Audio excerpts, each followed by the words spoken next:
ènìyàn ẹ rárá o ẹ̀dá ẹ ṣọ́ra ṣe. ọ̀rẹ́ mi a kú dédé àkókò yìí.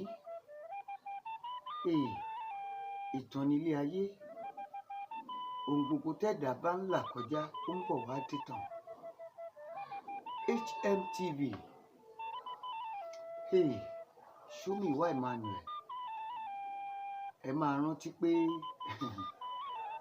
ohun gbogbo tẹ́lẹ̀dùà dá dáradára ni o. Kódà ibi tó ń bẹ nílé ayé ó jẹ́ mọ̀ wípé ó mà wúlò fọ́mọ ẹ̀dá adarí oorun.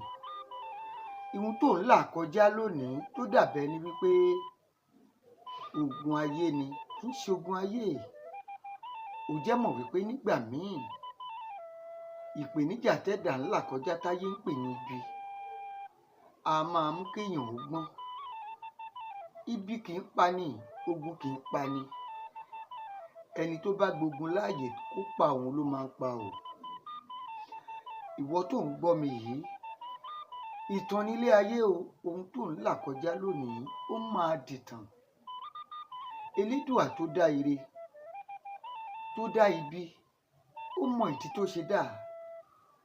Ohun tó ń là kọjá yẹn, ohun tétí rẹ̀ ń gbọ́, ohun tójú rẹ̀ ń rí níbi tó ń gbé tàbí ibikíbi tó wà níbi iṣẹ́ rẹ ni, ó jẹ́ mọ̀ wípé ó ń bà ọ́ nínú jẹ́ lónìí.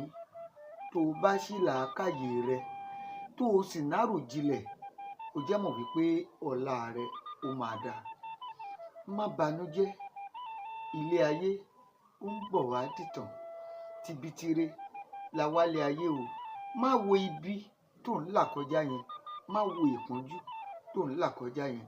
Ọ̀rọ̀ tiẹ̀ náà máa padà dìtàn lágbára Ọlọ́run. Ibi ò ní borí èmi àti ẹ̀yin, ìpèníjà kò ní borí èmi àti ẹ̀yin. Ẹ bá mi share ẹ̀, ẹ bá mi pín káàkiri. HMTV, subscribe sí, nítorí pé ọ̀rọ̀ ọgbọ́n àti ọ̀rọ̀ àgbà wulẹ̀ ó máa gbọ́ ní ìkànnì yìí lágbára Ọlọ́run. Èmi àti ẹ̀yin a ò ní kú ṣáájú ògo wa o. Ire.